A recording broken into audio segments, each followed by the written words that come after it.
some 5-6 years back, in most of our conventions, conferences, we at the most hear about NABH or Quality Council of India. But then gradually, again after a few years, we started talking about JCI, ACHS, and then, a lot of stuff. And now we started talking about NHRA, that's from Bahrain, and then ISO 7101 and AACI. So when we hear all these expressions, the question that comes up is, where are we, all participants of CAHO conference? It is undoubtful that we are neither with any of these agencies. We are with the patient, we are with the caregiver, we are with the patient relatives. So the beauty of CAHO is that we are with the patient. So it is absolutely fine and enriching to listen to and learn from any accreditation agencies as long as they benefit our patients and they are more safe. Today we have 3 eminent speakers, Dr. Malik, Dr. Majid, and Dr. Paliska. And we have Dr. Arati Verma to moderate with me. So let's start. We are already late. Let's listen, Dr. Malik. All right. Good afternoon. I hope everybody can hear me. All right, so my name is Amena Malik. I'm a physician by training, and I am also the head of the accreditation in the Kingdom of Bahrain. I'm quite sure many of you are wondering, maybe you don't know where it is. It's a tiny little island very close to Saudi Arabia. It might be a very small island, but it is a very mighty island. We have about 1.6 million people, and it's a mixed cohort of people. We have, many people, a lot of people that are expats, and then we have local Bahrainis, and then we have local Gulf Arabs that also come and live there. So we have a real mixture of population that lives in the Kingdom of Bahrain. The life expectancy is, in the 70s, and we have the usual problems with NCDs. Nothing spectacular there. I think that this is a world problem now. I work for the National Health Regulatory Authority. I'm an advisor to the CEO there, and I also am in charge of the accreditation program there. We implemented the accreditation program under a regulation that was a law that was passed in 2016.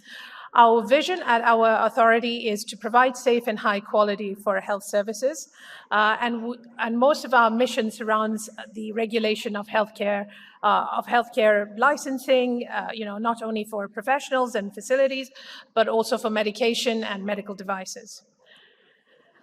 This is basically just to give you sort of an overview of what we do. We are quite a busy regulatory authority. It is, I think, the only regulatory authority in the world that has inspection under the same umbrella as accreditation. So you can imagine the challenges that we had to implement this program. And when we look at our goals in general, the goal that we were trying to attain was for safe and trusted health services was through accreditation. And the goal of regulation and accountable health facilities impacted our licensing function. This is just to give you a very busy slide about what has happened in the past couple of years. Since 2015, we have put down and set down the structure and the function of accreditation and how we were going to implement it. Right at the inception, I was head of the implementation of this program. So we have really started from scratch.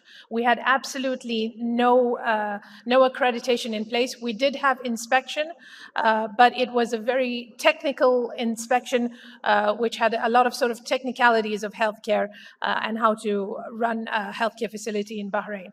But other than that, we had nothing for accreditation. So this is just a slide to sort of give you some kind of flavor of what has happened in the past couple of years.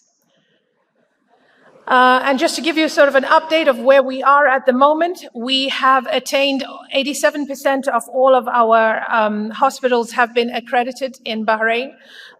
So most of our private facilities have been accredited. We have only 2 facilities pending in the government sector.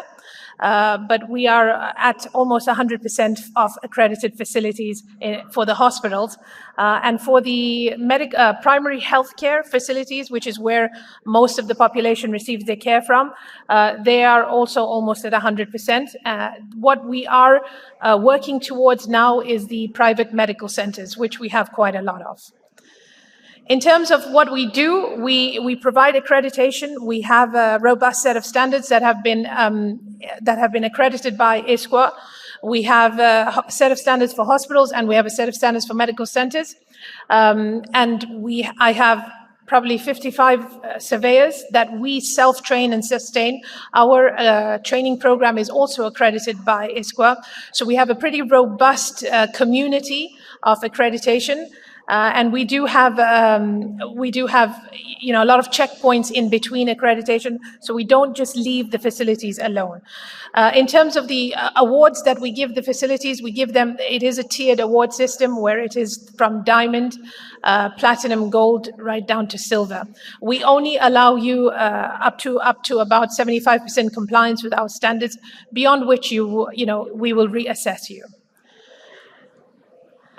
This is what we also have introduced. We have introduced a Center of Excellence Awards where we have identified 3 areas. Because we're a young country with accreditation that has just started, we have opened the opportunity for facilities to highlight and showcase different areas of accreditation that they have done very well in.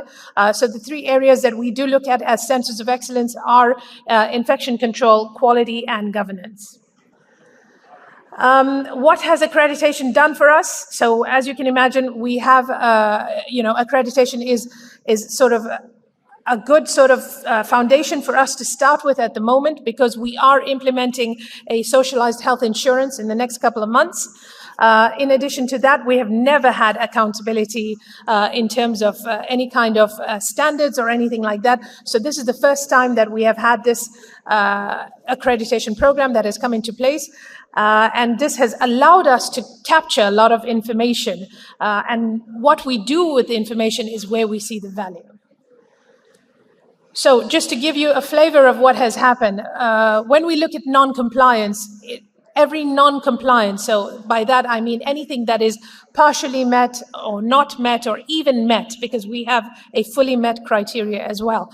Anything that is below a fully met criteria actually feeds into our regulatory activities. So when we look and we analyze accreditation every year we're subject to a cabinet report that which we present to the government of Bahrain, and we feed them with the information of what we have found through accreditation. So just to give you an example, in hospitals, just in the last year alone, we realized that we do have gaps in dispensing, in the medication risk management plans, and also we have gaps in the facilities management and facility safety. And we can sort of drill down particularly to the standard of what is actually missing and what, as regulators, we have to put in place to either help facilities or to train facilities to do better in that. So we do this both for hospitals and for medical centers. One of the issues that we have found is medical centers is the sort of management of medical devices, because as you know, I think it's a prevalent problem all over the world. Medical devices, lifespan, longevity, the capability of that medical device to perform at optimum, all those issues come into play. And so we are looking at those kind of issues to see how facilities are meeting that criteria. In terms of just the updates of what we are doing, we do give recommendations. So we don't call them non-conformities. We actually call them recommendations for improvement. And we tier our recommendations from high, medium, and low. So when you look at as a whole, our accrediting body, for hospitals, we have largely met all the recommendations we have given. So 94% of all hospitals have actually met the recommendations we have given them. Similarly, in centers, in medical centers, 91% of all centers have actually met our recommendations. So in terms of value for the Kingdom of Bahrain, the value comes through that, for them attaining that recommendation and sort of not being non-compliant to either regulation or to the best practice standards that we have. In terms of overall reconciliation of non-compliance by year 4, because we only go once every 4 years, but every single year we have a check-in, a quality improvement check-in with every single facility that we have accredited. And this quality improvement check-in is free of charge. We don't charge for it, but we do go in as a team and we assess, we sit down with their team and we assess and how they have met the recommendations we gave. In terms of that, the centers are, by year 4, 100% of all the recommendations have been fully met. And in hospitals, we found 94%. And the reason for this is because hospitals have a hard time attracting the right talent. So most of our issues in hospitals comes from one law that we have, that every department in a hospital should be head by a consultant of that specialty. So because we're such a small country, it's difficult to attract that kind of talent. So these are the gaps that we have. What we started in the past year is collecting KPIs through accreditation, and this has become sort of the bread and butter of the foundation that we're going to lay for benchmarking. I don't know if you know, but in the Gulf, in the GCC, there are no databases for benchmarking of any of the data that we collect. So we are working towards building that database for Bahrain. And at the moment, we are in the process of meeting with the other GCC countries. I'm on the panel for the Saudi patient safety, and we are figuring out how we're going to work together to get this data repository and work on a benchmarking criteria. Because at the end of the day, I mean, it's all well and good if we have benchmarking data from Australia or from the NHSN in the United States. But at the end of the day, it doesn't properly reflect our region. So we are looking to building our own database, and this has come through accreditation. We're able to pick up these KPIs. We pick them up through accreditation. We have specialized training for this KPI sort of information we pick up, and we populate them into a dashboard, and this is a real-time dashboard that the Supreme Council of Health also has access to, and they can make real-time change even when the insurance is implemented. So these are sort of our newer areas that we're working on. And so in terms of the achievements we have had in the past year, we have accredited our surveyor training program. And now we have a robust, sustainable training program.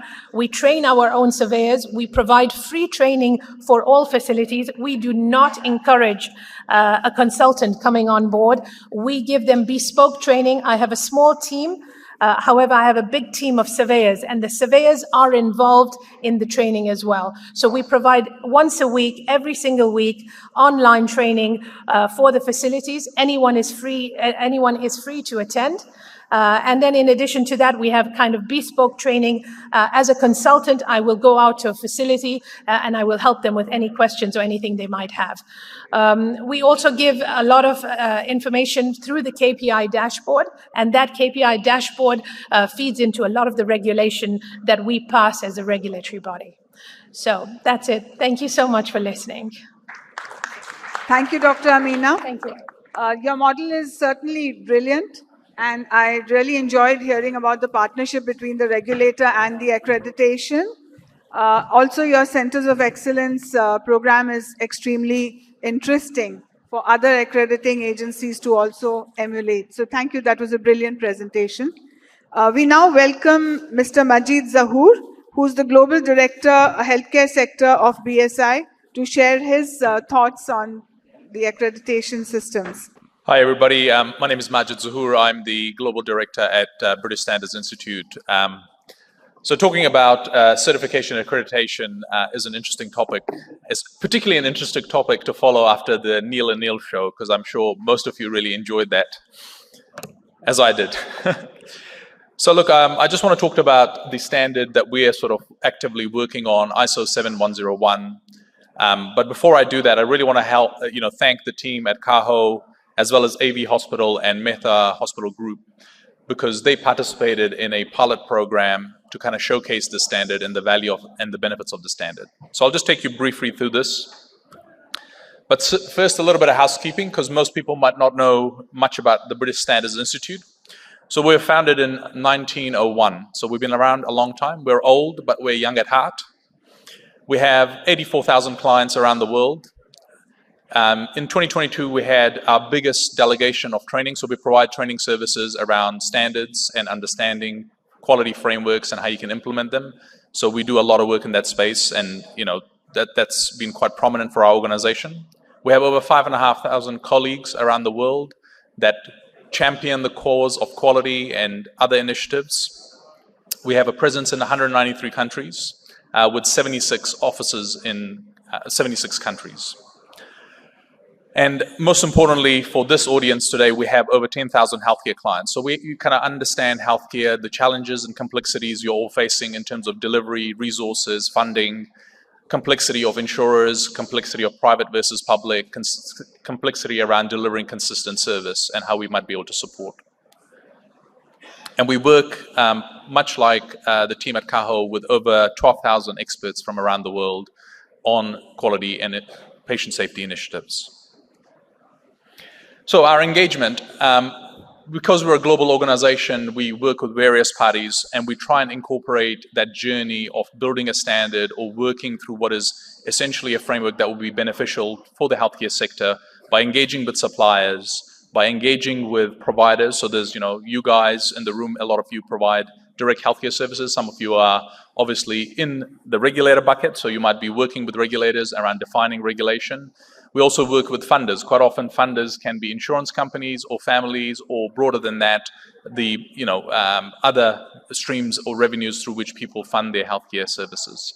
So it's about bringing that entire ecosystem together, understanding the challenges, and building frameworks that will be not only functional but sustainable longer term.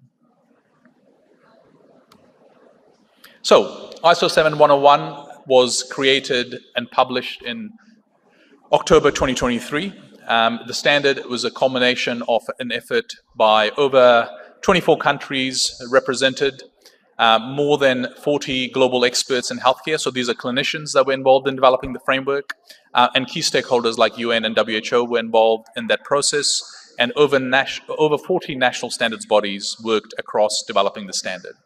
So what does that mean for you as individuals that might be looking or wanting to understand more about the standard? Is it was built by the ecosystem. It was built by healthcare clinicians for healthcare settings. So it's not a bunch of academics sitting around a room and deciding what's right, but actually it was designed by the sector. And in fact, we had Dr. Lalu and Dr. Anuradha Pichmani that were involved from CAHO in helping build the standard. And we had wonderful engagement from the team at ISQA. We had Dr. Shin Ushiro, as well as Dr. Peter Lackman, that were involved in helping support the development of this framework.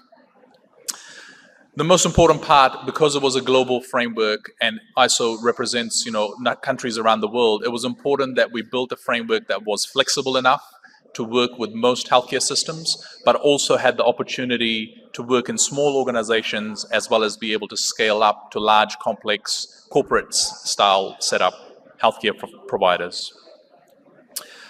The biggest principle in the framework, which we sort of touched on earlier, and our Master of Ceremony today highlighted that, was it is about 365 days. So how do you build that culture of quality, build that culture of continuous improvement in healthcare providers? And how do we support that long term? So I think that is at the core of the standard. That is the core principle that we try and follow through this framework. Okay, so in terms of the support that the framework is designed for, and where will it really address key issues and challenges? One of the focuses on ISO 7101 is around workforce. So this is around how do you help support the workload, better planning, and support the education and literacy of healthcare workers to ensure that they are, encouraged but also empowered to do the roles much more effectively. So that will help with workforce shortages and burnout. Care quality and patient safety. So there's a huge focus around standardizing processes to help minimize errors and to create consistency across the organization. So that is a core focus of the standard. Technology integration is another component. Obviously, we're all seeing the emergence of AI in healthcare. We're seeing emergence of robotics. So the standard emphasizes the focus of healthcare providers to think about what is the right way to integrate that technology into their services. How do you encourage the engagement from service users as well as clinicians to kind of have this discussion openly to see what the value and benefits of these integrations might be for the healthcare systems and how we can support effective integration. Rising cost obviously is a big challenge, and so there is a big focus on how do you create efficiency, how do you reduce waste, and how do you improve the overall performance of the organization. Data security and privacy, that's another challenge that we have seen in healthcare. In fact, healthcare organizations, I'm sure most of you know, are the most hacked around the world. So how you secure your data, how you protect that data is important, and the standard plays a critical role in defining some parameters around that and helping you become much more sustainable around that. And lastly, but not leastly, most of you work in healthcare systems which have some level of regulation. And the idea behind ISO 7101 is we didn't want to supersede, or we didn't want to say this is a better way of doing things. We actually want it to be a complementary framework into which you can integrate your regulatory requirements. So the framework provides a lot of flexibility around that, so that national or international regulatory requirements are met. So at the heart of the standard is obviously quality of healthcare. And what it's designed to do is help deliver safe, effective, efficient, people-centered, timely, and equitable healthcare. And I think those principles are very simple. They are core to any good healthcare service provider. And it's about ensuring that you have a robust system in order to enable you to deliver that. And how it works essentially is what we call the PDSA cycle. So the plan, do, study, and act.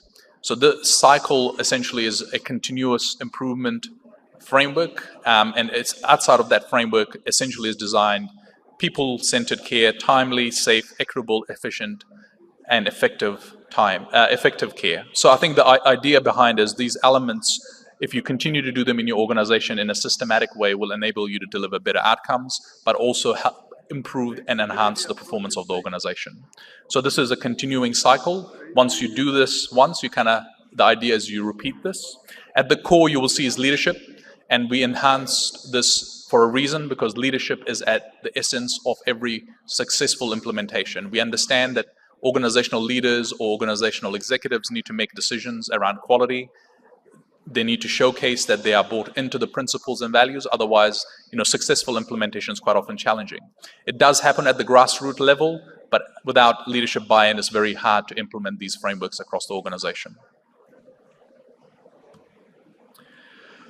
So, I guess the journey that we want to just show, I call this standardize, harmonize, optimize, and then accelerate.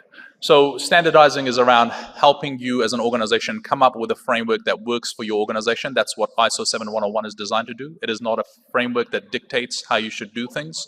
It is about your organizational size and scale and what is right for your organization. So you design a standardized process around your organization. Then you harmonize, which is bringing in the right departments and functions within your healthcare provider, within your healthcare setting into that standardized process flow. And then based on that, you're able to identify areas where might be opportunities to improve or drive performance outcomes or enhance delivery. And once you do that, you're obviously optimizing. So that helps you really accelerate, which is what most people want to do, is be able to grow their healthcare service providing capability to enhance the quality of care they deliver, but also to grow their organization. And inevitably, if you do that and follow the methodology, you should be able to accelerate growth. Just finally, conscious of time, and we're running behind time. If you have any specific questions or anything that you guys want to reach out to us about, specifically about ISO 7101, please reach out to our head of healthcare, Prashant. He's around here as well, and we've got a booth outside, so please feel free to do that. I talked initially about the 2 case studies that we're doing with AV Hospital and Meta Group Hospitals. We have those case studies published now, so the interim data is out. The benefit of that obviously is, to kind of complement that story that Neil and Anil were talking about, evidence. So we decided that the best way to prove that the framework works, the best way to showcase that the framework works is by giving evidence. So those case studies obviously provide evidence of the implementation, the learnings that those hospitals have taken away, and then the benefits they've got by implementing this framework. So I encourage you to come and visit our booth, scan the QR code, get the case studies, and then, obviously you can learn from your peers the benefits that they've seen from implementation and the benefits they've seen from taking this framework into the organization. Thank you. Thank you, Mr. Zahoor. I think it's a very interesting step of getting the ISO very specific to healthcare quality. Your presentation was very useful to a lot of us, and we are going to look into details for this. Thank you so much. So we welcome our next speaker, Mr. Paliska. Thank you. Mr. Paliska heads the AACI group, which is the American Accreditation Council. Good afternoon, everybody. Thank you, CAHO, to be here. I think you did a great job. So my session is going to be related to the clinical excellence certification, or what's beyond the accreditation as we know. So just a couple of words about the ACI. We are American Accreditation Commission International, and we are based in, our home is in Hendersonville, North Carolina. It's a small town, so we like to call ourselves small town boys. And we believe that we are one of the world's most experienced accreditation body, not because we are out there for a long time, but because we are old. We have more than a century of experience combined. So our mission is ruling risks and saving lives. So our concept is wrapped around the risks. So everything we do, risk is in focus of. I think there is something wrong with time over there, but you're gonna make it fixed. And we have a vision that says that we are trying to mitigate of human error in healthcare. We used to have a vision that was the world without the medical errors, but then we have realized that we will never accomplish or achieve that goal and vision. So we have changed into the mitigation of human error in healthcare. So our presence worldwide is, I'm not going to read the countries, so we are well presented in many, many countries worldwide. So what we do is basically, our core business is in the accreditation services. But I'm not here to present accreditation business today. I did it last year. My job today is to initiate the discussion about what's next, what's behind the accreditation process. So there is a 3-year cycle that we all know, but what we do not discuss about is how many accreditation cycles do you need to complete to become excellent? I think that's a philosophical question. You know, in ancient Greece, philosophers pondered a similar dilemma. They asked, when does a man become bald? Is he bald after losing 1 hair, 2, 3? That's the same with the accreditation. So we don't know when exactly you become excellent organization. There are some hospitals in the United States being accredited for 70 years. Now, do the math. How many accreditation cycles is that? A lot. Is that enough to be considered excellent? So, our concept is around that no two hospitals are the same. So you cannot have the same approach all over the market, because every hospital is just unique. Our standards, including the clinical excellence standards, are not prescriptive.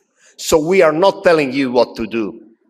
We are asking you, how do you demonstrate the clinical excellence, the patient safety, and the quality of healthcare? I don't think that's me. So we have, considering that approach, we have developed different clinical excellence certification programs. The main requirement for applying for the certification is to be accredited. So we consider accreditation as the starting point on the excellence journey. Having said that is that we have developed the different clinical excellence programs and standards. For instance, we do have the endoscopy clinical excellence certification, maternity, oncology, acute stroke, and something that is quite recent, that is medical lab content certification. I'm not gonna, waste your time with this. So what we want to achieve with the clinical excellence program is to achieve and to exceed the expectations of the customers, and of course increase the level of patient safety and culture. The main concept is decision of which standard to develop is primarily guided by the potential risk to patient safety. So if you think a little bit about our standards, you will come to the conclusion that all our clinical excellence standards are closely related to the risk involved. Endoscopy, one of the most risky procedures in medicine today. Maternity, oncology, and stroke. So we believe that on that journey, there is a step beyond accreditation. So,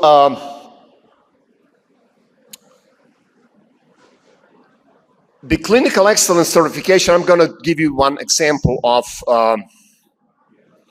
our standards. For instance, the oncology standard that has been recently published and launched as a program.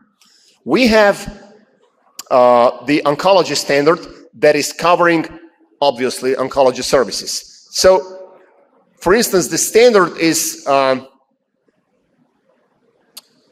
developed receiving the feedback from the hospitals providing the oncology services. They said, well, the accreditation is good, but there is something missing. We don't get from the accreditation what we need in order to improve our quality of service and excellence. So we have developed the excellence certification program for oncology. The standard has 79 standards or requirements that are divided in 7 different chapters. One more piece of information for those who are not aware of what we are doing. We have also launched the e-Trust.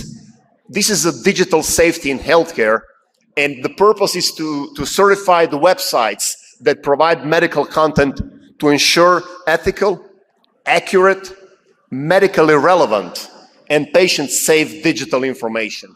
You wouldn't believe if I tell you that a lot of hospitals that we have accredited are providing misleading or inaccurate information on their websites.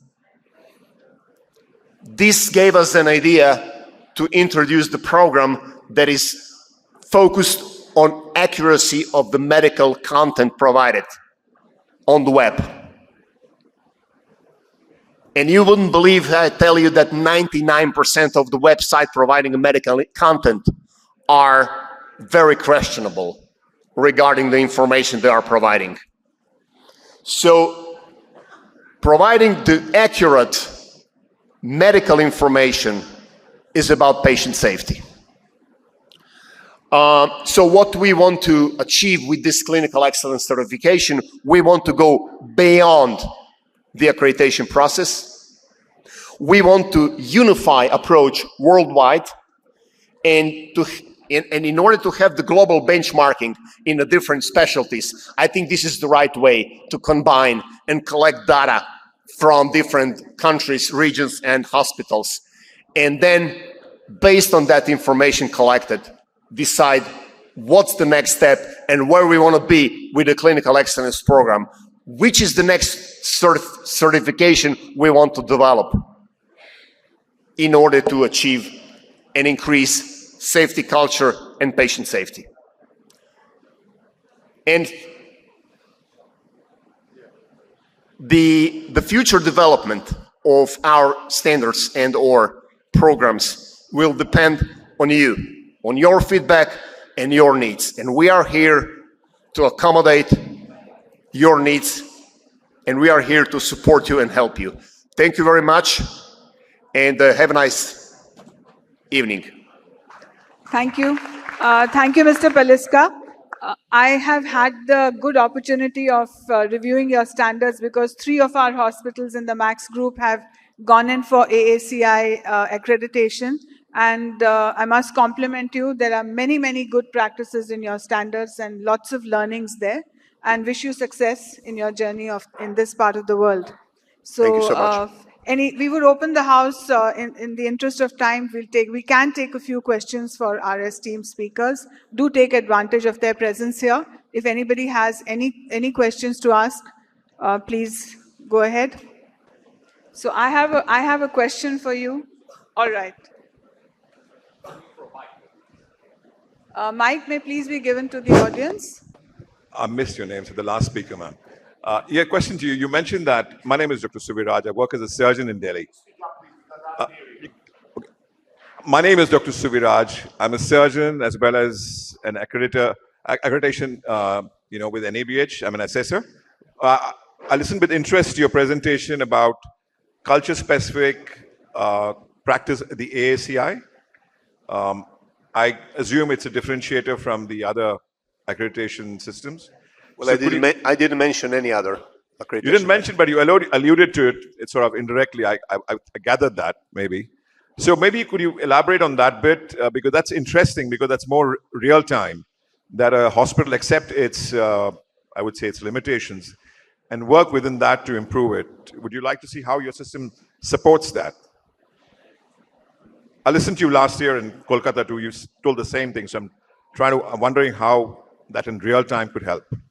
Well, we see this accreditation process as a journey, okay? So it's a journey. So you reach the point where you feel that there is no added value that you can put in the improvement cycle, okay?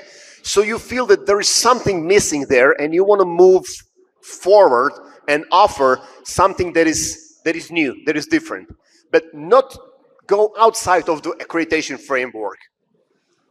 So you want to keep what is good and what is beneficial from the accreditation program, but in certain areas you want to move on. That's why we have developed specific risk-related programs. So because if you take a look, all of these 5 programs are risk-related. Probably the higher risk involved than in other areas.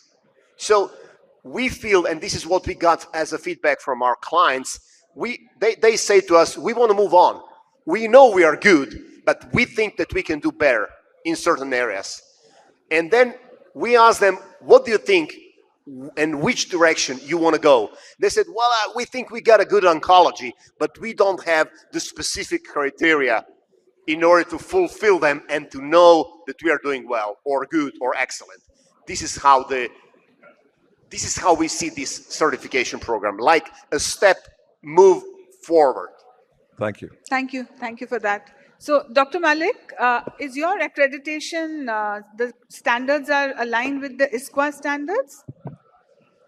So, can you hear me? Yeah. So, just to speak about culture, our standards were made by Bahrain for Bahrainis. So, they're extremely cultural specific. And to answer your question, yes, all of our standards are ISQA accredited. And in addition to that, we have made the standards so that they are in the context of the Arabic lifestyle. We've respected the Sharia law. We've respected every legal stipulation and have included it into standards. Thank but you. it's very specific, yeah. Thank you. Any other questions? One more question we can have from the audience. Just take one Can I more. I was just going to touch on that same cultural question you had. And I think culture is quite an important part of service delivery in most parts of the world now. And I think the beauty of a framework like ISO structure is it gives you the skeleton and you determine as an organization what is right and what is fit for purpose for you, but also in the context of service delivery, right? So if you're delivering services in the Middle East, nothing dictates that you as an organization can't define those parameters that are culturally sensitive to your country or your region. Similarly, if you're operating in India and you have particular things that you want to incorporate in terms of family, in terms of how you do care delivery in a broader context of community, and people's beliefs and values incorporated into service delivery. If it is important to your organization, you can define that. So we're not coming to assess have you done this tick box? We're saying, what have you defined as the parameter for your organization? And then how do we help you improve that moving forward? Because that's important to you. It's not, a fixed point. And, kind of elaborating on that to build your own journey as an organization. And therefore, you can continue to build on that. Just in continuation of that, you had an interesting slide on burnout. How do you address that with workflow? With burnout, you had a slide on burnout. Yeah, so I think the burnout is probably, not something that all of us are not aware of already, because, through COVID-19, we saw the healthcare ecosystems were under enormous pressure. So what we have done is we've went out to the market, a lot of healthcare providers, but also other sectors, and we can share those surveys. And we sort of saw what the churn rates are in organizations, are why people are leaving those kind of organizations, and healthcare was one of the top. And a large part of that was mental fatigue, emotional fatigue. A lot of it was just physically draining work. And I think people, it is you guys operate in a very tough ecosystem, and it is always under enormous pressure. So I think that's how we went out and we got that data, and then.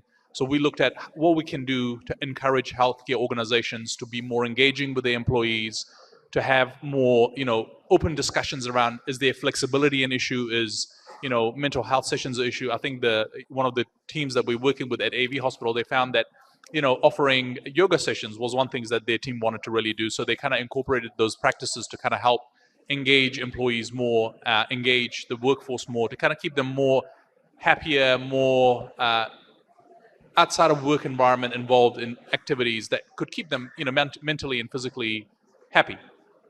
So thank you very much, Dr. Malik, Dr. Zahoor, Mr. Zahoor and Mr. Paliska for bringing in such interesting global perspectives onto the doorstep of CAHOCON. I'm sure this would be a very enriching experience for all of us who have listened to you. Thank you so much. We conclude the session here.